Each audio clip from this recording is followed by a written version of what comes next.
अपना चल रहा है भौतिक भूगोल।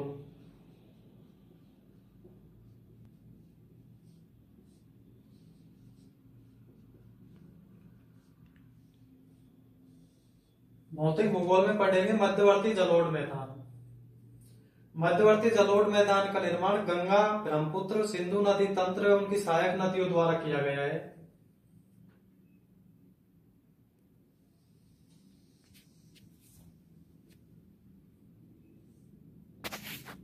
यह है हिमालय पर्वत, जिसमें शिवालिक पर्वत श्रेणी।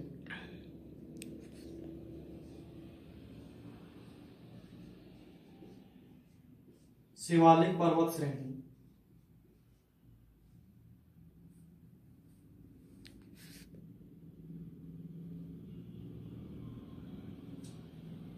शिवालिक पर्वत श्रेणी काफी ऊंची होने के कारण इसके सटीकी बादल आ जाते हैं। जो शिवालिक पर्वत श्रेणी से थोड़े ही ऊपर रहते हैं, जिनसे शिवालिक पर्वत श्रेणी पर मूसलाधार बारिश होती है।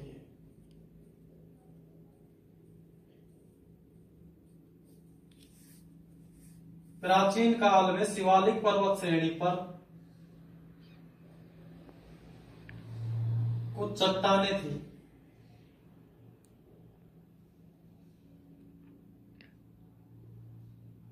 जो मूसलाधार बारिश होने के कारण बरसात में बहके और हिमालय के गिरिपथ, हिमालय के पैरों में, चरणों में आके जमा हुए।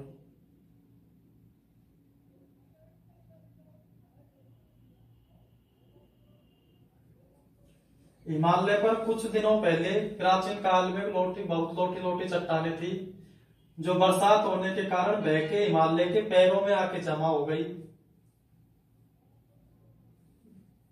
ये चट्टानें ऊपर से नीचे आ गई।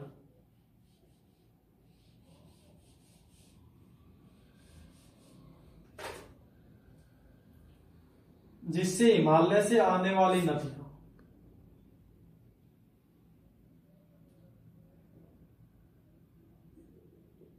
इन चट्टानों के नीचे होके बहती है। ये चट्टानों को बोलते हैं पारगम्य चट्टानें।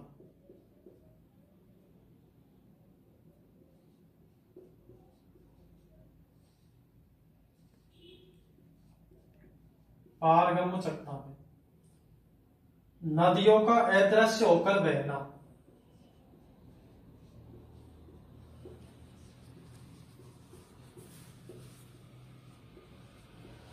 नदियों का अदृश्य होकर बहना।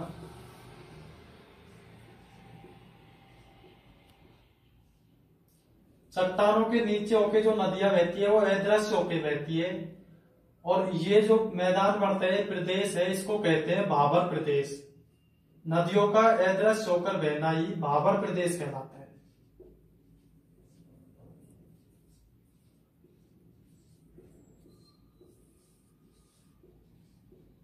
भाबर प्रदेश कहलाता है।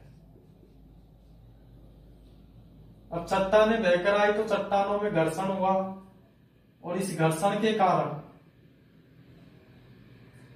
इन्होंने छोटे छोटे मृदा, कंकड़, पत्थर, चिकनी मिट्टी का रूप ले लिया। और जैसे ही नदी चट्टानों को पार करती है तो दृश्य होने लग जाती है और दिखाई देकर बहने लगती है।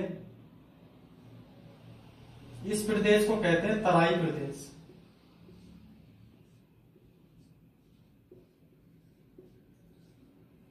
तराई प्रदेश जो है, इसमें पठारी क्षेत्र पाया जाता है।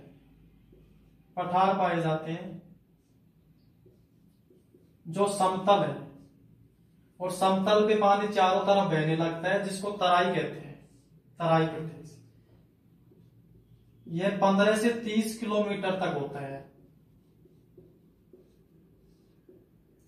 और भाबर प्रदेश 8 से 16 किलोमीटर तक होता है। भाबर प्रदेश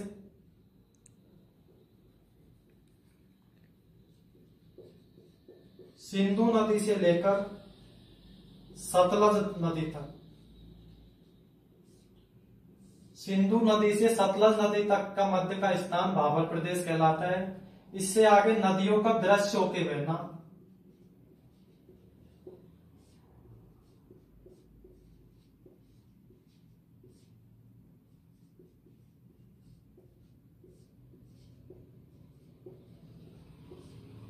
नदियों का दृश्य होकर बहना ही तराई प्रदेश कहलाता है।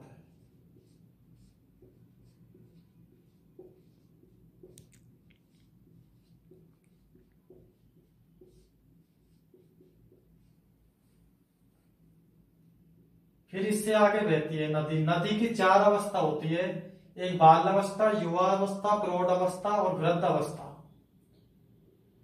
यहां से नदी जब बहना स्टार्ट हुई तो इसकी बाल अवस्था है, ये इसकी युवा अवस्था है। युवा अवस्था में नदी सीधी बहती है और जैसे ही प्रौढ़ अवस्था प्रारंभ होती है तो नदी घुमाव देने लग जाती है और अंत में वृद्ध अवस्था में नदी चारों तरफ बिखर के कई भागों में विभक्त हो जाती है, जिसको हम डेल्टा बोलते हैं। डेल्टा का निर्माण करते हुए सागर महासागर समुद्रों में गिर जाती है।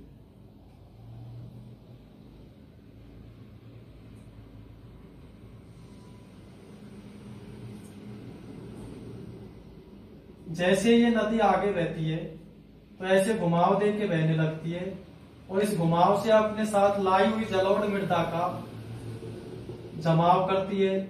ये नई जलोढ़ मृदा कृषि के लिए काफी महत्वपूर्ण होती है, फसलों की अच्छी पैदावार होती है। नई जलोढ़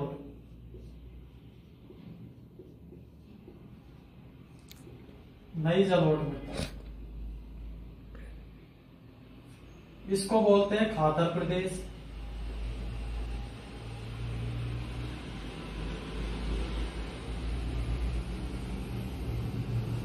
तो कुछ समय के बाद में क्या होता है, हिमालय पर मूसलाधार बारिश होती है और मूसलाधार बारिश होने से नदी घुमाव देकर न बहकर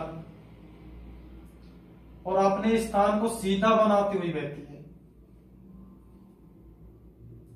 यहाँ पे जो पठार चट्टान मिट्टी थी जिसको काट के सीधा बहने लगती है, अब ऊपर जलोढ़ मृदा का निर्माण न करके इधर की नीचे की साइड जलोढ़ मृदा का निर्माण करती है और नीचे हो जाती है नई जलोढ़ मृदा।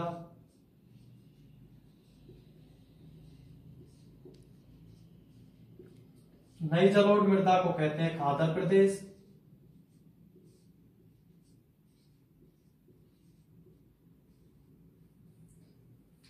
नीचे नई जलोढ़ मृदा खादर प्रदेश नीचे बढ़ गया और ये मृदा पुरानी हो गई,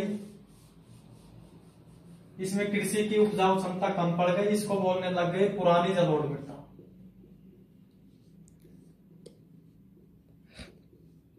नई जलोढ़ मृदा का स्थान पुरानी जलोढ़ मृदा ने ले लिया और इसको बोलते हैं बांगर प्रदेश।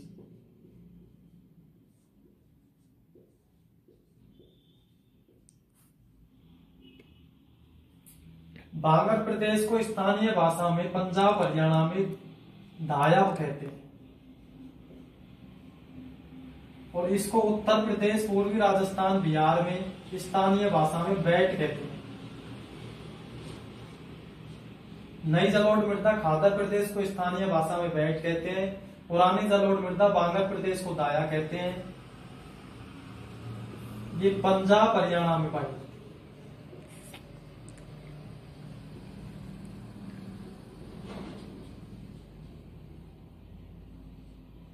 ये उत्तर प्रदेश, बिहार। नई जलोढ़ मृदा खादर प्रदेश है जो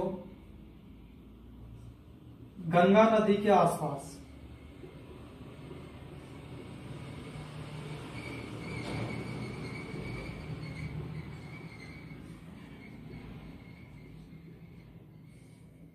गंगा नदी के पास स्थित है। आगे यही हिमालय से निकलने वाली नदियां डेल्टा बना के कई भागों में विभक्त होकर आगे बहती है, इनको डेल्टा कहते हैं। नदी की वृद्धावस्था ही डेल्टा कहलाती है। डेल्टा में नदियां अनेकों भागों में विभक्त हो जाती है और भारत में एक ही डेल्टा फेमस है, भारत का एक ही डेल्टा प्रसिद्ध है, वो है सुंदरवन का डेल्टा।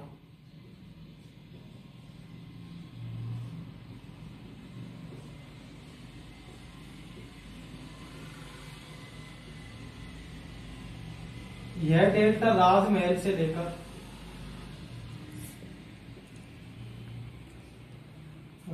से लेकर सुंदरवन तक फैला हुआ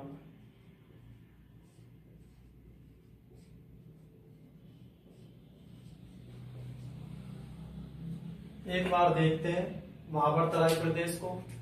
हिमालय पर्वत श्रेणी में पश्चिम भाग में शिवालिक पर्वत श्रेणी स्थित है, जिनके ऊपर बादलों से मूसलाधार बरसात होने के कारण चट्टानों को नदियों द्वारा बहाकर हिमालय के गिरिपद पैरों में जमा किया गया।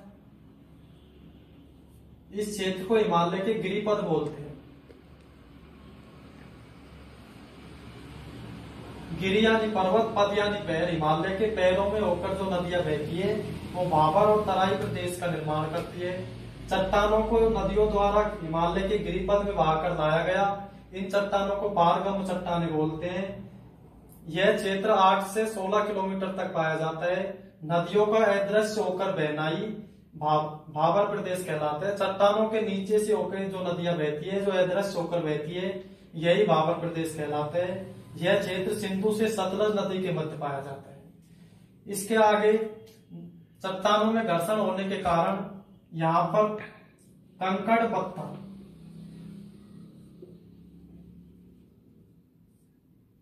चूना व चिकनी मृदा पाई जाती है। जो एक पठारी क्षेत्र है, इस पर नदियों का अदृश्य बहती हुई नदियां अचानक दृश्य होने लग जाती है और बहने लगती है, जिसको तराई प्रदेश कहते हैं। यह स्थिति 15 से 30 किलोमीटर तक होती है। नदियों का दृश्य होकर बहना ही तराई प्रदेश कहलाता है।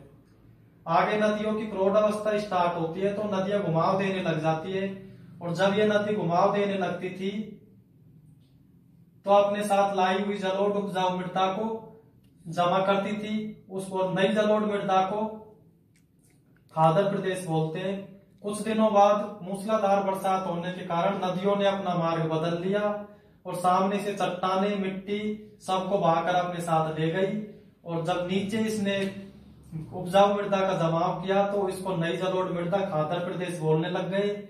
और जो जलोढ़ मृदा थी उसका स्थान बांगर, पुरानी जलोढ़ मृदा ने लिया, जिसको बांगर प्रदेश कहते हैं। नई जलोढ़ मृदा को खादर प्रदेश कहते हैं। खादर प्रदेश को स्थानीय भाषा में उत्तर प्रदेश, बिहार में बैट बोलते हैं। गंगा नदी के पास यह क्षेत्र स्थित है। यह बांगर प्रदेश पंजाब, हरियाणा में